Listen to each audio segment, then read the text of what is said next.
다시 한 번 더 생각하게 하는 강의 구범 강경수의 로쿠꺼 법칙입니다. 요즘 그 시간이 좀 많아 가지고요. 고교 일기장을 제가 노트북으로 다 3년치를 거의 다 옮겼거든요. 그런데 그 작업을 하는 것을 보고 집사람이 이렇게 얘기를 하는 거예요. 아니 그 일기장을 그걸 왜 옮기느냐고. 일기장은 이렇게 한 번씩 들춰 보면은 되는 것이지 그걸 그쪽으로 옮기는 이유가 뭐냐라고 이렇게 이야기를 한 적이 있거든요. 그런데 그냥 일기장을 이렇게 펼쳐 봤을 때하고 이 디지털로 옮겨 가지고 그것을 읽었을 때하고 느낌이 같을까요? 다를까요? 다릅니다. 어쨌든 제가 그 디지털로 옮길 때는 뭔가 이유가 있지 않겠습니까? 제가 대학 강의 나갈 때 말이죠. 학생들한테 한번 물어봅니다. 너희들은 이 사회가 원하는 삶을 살고 싶니? 아니면 부모가 원하는 삶을 살고 싶니? 너희가 살고 싶은 삶을 살고 싶니? 뭐라고 대답하겠습니까? 당연히 자기들이 원하는 삶을 살고 싶다라고 하죠. 그런데 실제로 자기가 원하는 삶을 그렇게 살아가고 있거나 살아갈 준비를 하는 학생들은 그렇게 많지 않아요. 여러분들도 마찬가지일 겁니다.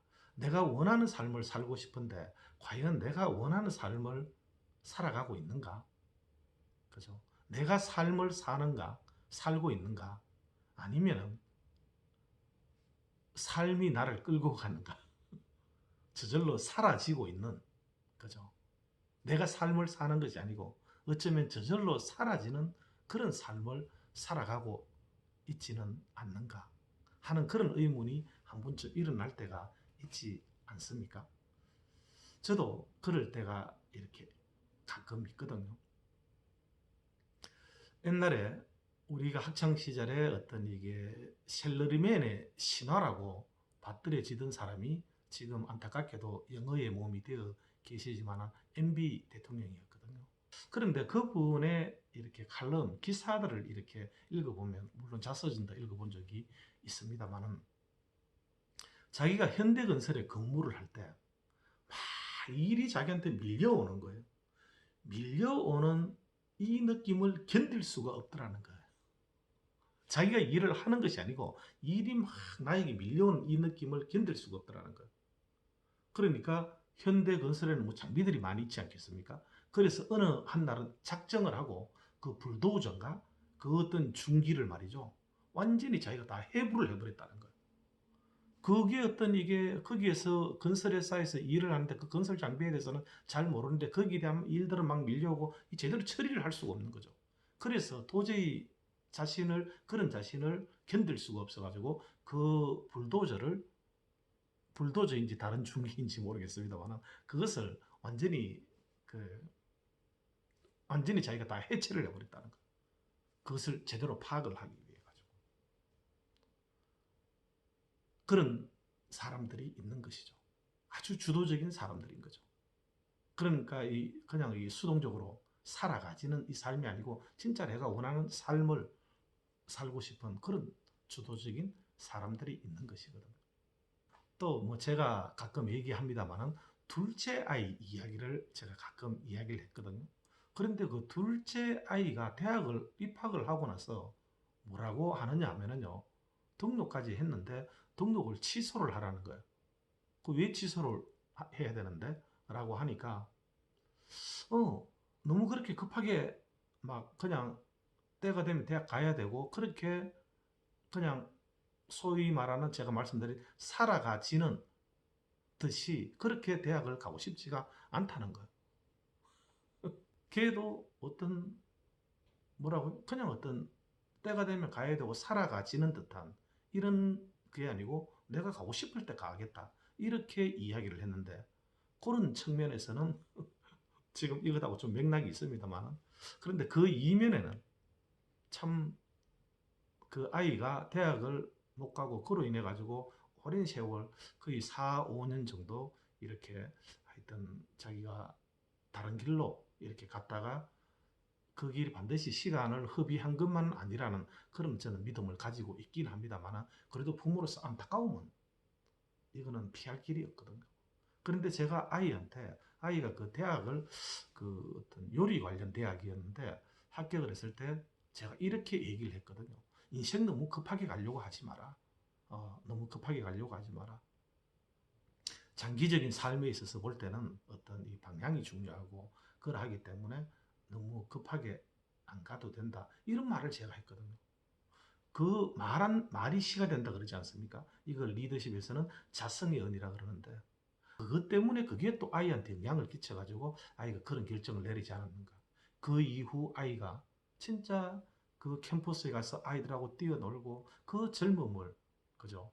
이 참 즐겨야 되는 그 나이에 집에서 거의 4, 5년 동안 있었던 것에 대해서 그 아빠로서 참 이 좀 책임감을 느끼고 진짜 말을 조심해야 되는구나 하는 것을 제가 많이 반성을 사실은 하고 있습니다. 그 지금은 이제 아이가 어쨌든 방향을 잡고 다시 이제 대학 들어간다고 그 열심히 하고 있습니다. 열심히 하고 있는 것에 대해서 참 부모라는 것이 그냥 아이를 믿어주고 기다려주는 이거밖에 없는 거 아닌가 하는 이런 생각을 많이 하게 되거든요. 어쨌든 아이 이야기가 좀 길었는데요. 어쨌든 내가 원하는 삶을 살아가고 싶다는 거죠. 그럼 원하는 삶을 살아가기 위해서는 진짜 내가 원하는 것이 무엇인지, 거기에 대해서 제대로 준비를 하고 있는 것인지, 이런 것을 이렇게 성찰을 할 필요가 있거든요. 그래서 일기를 씁니다. 일기를 쓰고, 항상 성장하고 성공하는 사람은 두 알아차림을 잘한다라고 하지 않았습니까? 외적인 관찰을 잘하고 내적인 성찰을 잘하는 사람들이거든요. 두 번째 이유는 사람은 누구든지 다 뿌리가 있지 않겠습니까? 뿌리가. 물론 저에게도 뿌리가 있겠죠. 저의 뿌리는 누구겠습니까? 부모님 아니겠습니까? 그런데 그 뿌리를 좀 제대로 알아야지만이, 알면은 내가 어떤 사람인지에 대해서 좀 더 이해를 하는데 도움이 되지 않겠습니까? 그 뿌리를 안다는 것은 아버지가 어떤 사람이었는지라는 것은 어떤 생각을 가지고 있고 어떤 행동을 했는지를, 그것을 이해를 하는 것 아니겠습니까? 그런데 거기에 대해서 잘 모른다는 거죠. 그런데 아버지는 1924년생이신데 10대 때 학교도 못 가시고 글자도 모르는 무학이시거든요. 무학이신데 일제 징용에 다녀오시고, 그리고 45년도에 어떤 해방이 돼가지고 귀국을 해가지고, 그러면은 24년 같으면은 45년이니까 거의, 그죠? 10대, 그러니까 20살 될 때까지 어떤 일본에서 그렇게 탄광 생활을, 그쪽에 징용 생활을 했다고 봐야 되거든요. 그런데 또 어머니하고는 어떻게 만났으며 어떻게 살아왔는지, 제가 기억컨대는 어머니는 진짜 너무 고생을 하셨고 가난하셨고 살려고 진짜 발버둥을 치셨고 저를 사랑하셨다, 많이 사랑하셨다는 그 기억밖에 나지는 않거든요. 진짜 어머님도 어떻게 살아왔는지에 대해서 잘 모르거든요. 거기에 대해서 공자가 뭐라고 이야기를 했냐면은 그 논어 1편 11장에 나오는 얘기입니다. 자활, 공자가 한 얘기입니다. 부재, 아버지가 살아있을 때는 그 뜻을 살피라는 거죠. 그 볼관자이지 않습니까? 예, 아버지의 뜻을 살피고 부재 관기지라고 했어요. 아버지가 돌아가시면 부몰 하면은 관기행이라고 했거든요. 그런데 그 행함을 이렇게 살피라고 이야기했거든요. 어떤 것을 했는지. 돌아가시고 나니까 그 뜻은 이제 더 이상 없지 않겠습니까? 살아있을 때 있지만은. 근데 돌아가시고 나면 그 행함을 살피라고 이렇게 이야기했습니다. 부재관기지, 부몰관기행이라 그랬거든요. 그런데 그 뜻은, 아버지 살아계실 때 이 뜻은 제가 좀 살피려고 했던 것 같아요. 아버지의 뜻이 뭐겠습니까? 아버지는 우선 제가 공부를 열심히 하는 게 이 아버지의 뜻이었던 것 같아요. 그래서 여건이 이렇게 좀 뭐 어려움이 있지만서도 그래도 공부를 아버지의 뜻을 살펴가지고 공부를 열심히 하려고 노력을 했거든요. 잘 하지는 못했지만. 그리고 또 아버지는 제가 아픈 것을 바라지 않았을 거예요. 건강하길 바랬을 겁니다. 건강하길 바랬고, 예. 또 뭘 바랬을까요? 군주와 신하 사이에는 의리가 있어야 되고, 군신주의, 부모 자식 간에는 뭐가 있어야 된다 그랬습니까? 유친, 그죠? 서로 친함이 있어야 된다는 거죠.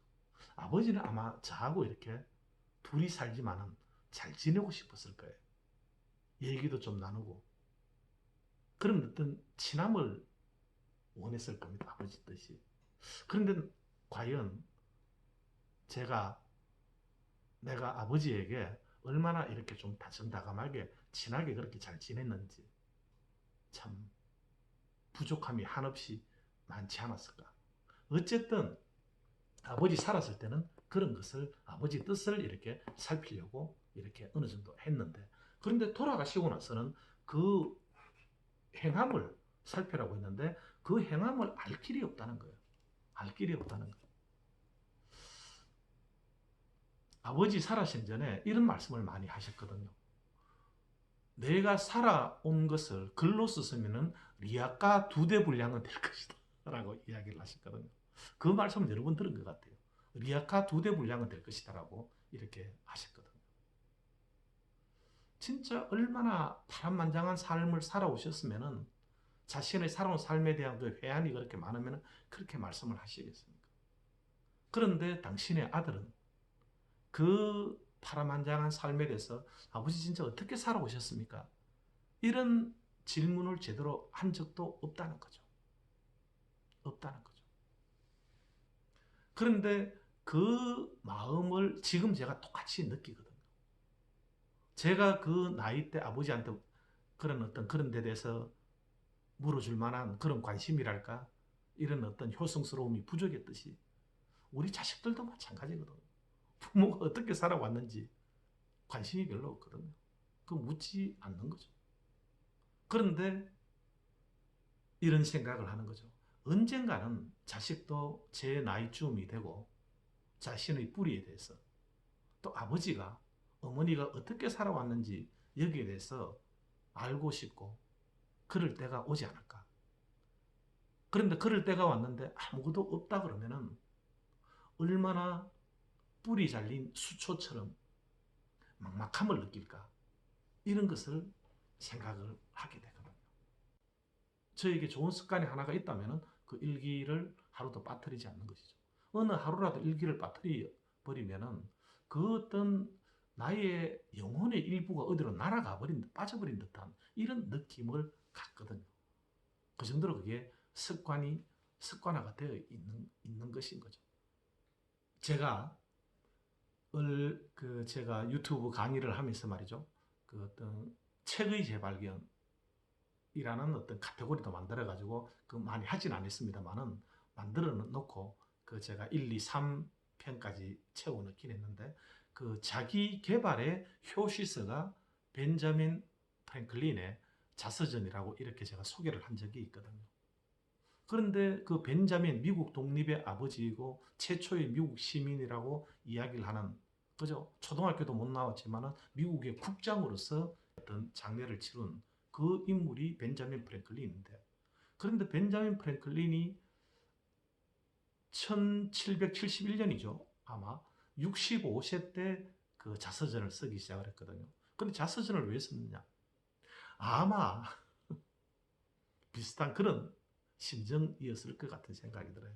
그 자서전은 어떻게 해서 탄생을 했냐면은 자신의 장남이 윌리엄 프랭클린이거든요.